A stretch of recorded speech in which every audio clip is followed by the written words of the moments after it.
ladies, welcome to my channel. I'm Holly, and together we're going to go on a journey of better understanding health, wellness, and womanhood. Now, today we're going to be discussing why nutrition is important for your fertility. And it's not just about understanding that eating well is obviously good for your health, although that is a key part of it. But it's also about understanding that eating enough is essential to providing your body with a fertile state of being. Now, if you really think about it, you are trying to embark on a journey of creating a whole new human with your own cells and tissues. That's crazy when you think about it. So, how much do you think your energy systems are needed in order to provide that for you? A lot, right? So the amount of calories that you eat and the amount of food that you're consuming is just as important as what type of food you choose to eat. Now, speaking of what types of foods, yes, there's lots of different templates from keto to veganism to paleo. But for today's purposes, I'm just going to focus on key nutrients, amino acids, vitamins, minerals that are found to be incredibly beneficial to ensuring a healthy pregnancy and also a healthy bub. The first one is collagen. Now, a lot of people might not know this, but while you're pregnant, your uterus actually requires 800 times more the collagen than when you're not pregnant. So what that means is you need to be consuming a decent amount of collagen in the lead up to your pregnancy. Preconception nutrition is really important, and that preconception period should be at a very minimum 3 months prior to when you plan to conceive. And this is also why, if you're not planning to conceive, but potentially you don't really mind if you do or you don't, aka if it's accidental, that's okay. This is why you should just be eating well and eating enough on a daily basis anyway to support your reproductive health in case something like that ever happens. But collagen. So collagen is very important, and you can find it in bone broths, foods that are slow cooked off the bone marrow. It's essential for joint health, hair health, skin health, the formation of your bub's vertebrae and their teeth and their skin while in utero. And it also plays a really big role in your capacity to feel good and feel strong in your own body while pregnant. So collagen is a must.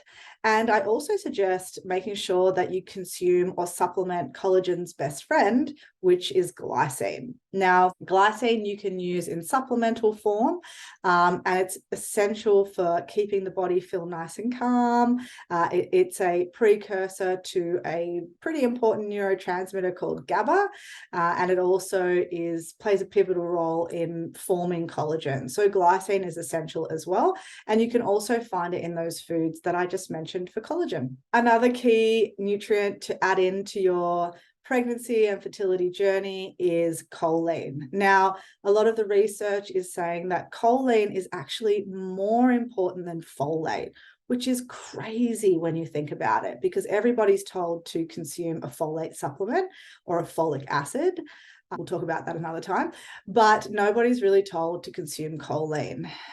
You can obviously eat foods that are rich in choline, especially egg yolks, and you can also use it as a supplemental form with phosphatidylcholine. But choline plays a pivotal role in DNA formation. It assists with brain formation, ocular formation. So it's very, very important when you are considering becoming pregnant or while you are pregnant. And finally, the other most important nutrient for pregnancy and fertility is vitamin A.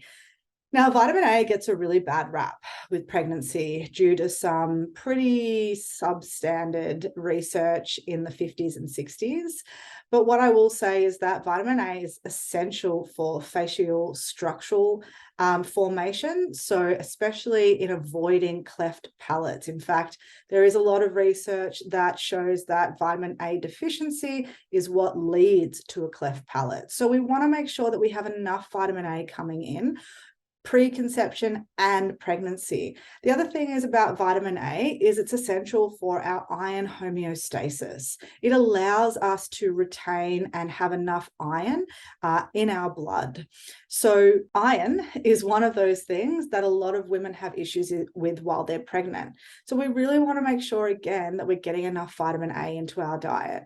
It's richest in cod liver oil, so you can take that as a supplement form, or beef liver. So you can either eat the beef liver or you can use that as a capsule as well. Other things to be mindful of when it comes to baby making and your fertility journey is getting your antioxidant status up. A lot of people are told to use CoQ10 and acetylcysteine, and that's because our ovaries are very, very sensitive to oxidative stress. So we want to ensure that we're consuming foods that are rich in antioxidants and minimizing foods that are potentially going to lead to more oxidative stress. So that would be avoiding things that are brown and have what's called glycating end products in them, or AGEs, so that's things like fried food, obviously takeaway chips, burgers.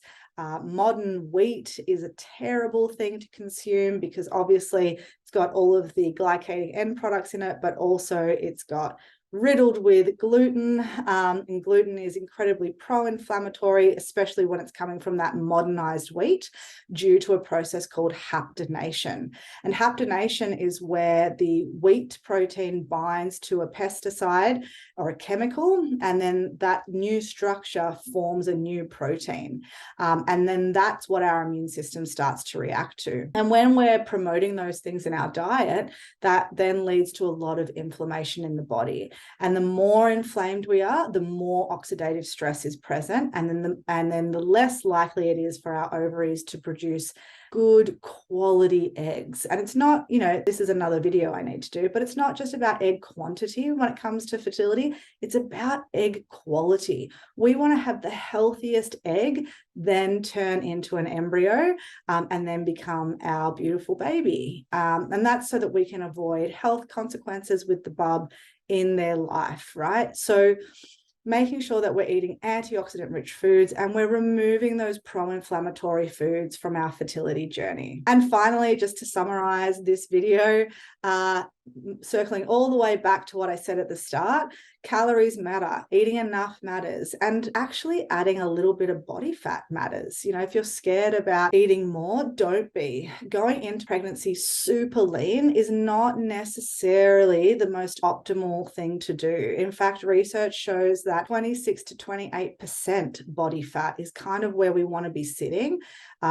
to be our optimal fertile selves. So adding on a little bit of body fat leading into conception is always a good idea if you are somebody who naturally sits very, very lean. Obviously, if you're overweight, that brings a whole host of consequences to pregnancy, and that's not what I'm promoting. But certainly don't shy away from eating more food just because you're worried about putting on weight. So hopefully that gives you some really good things to think about going into your fertility journey and even just into your conception journey to make sure that you and Bub have the healthiest experience possible.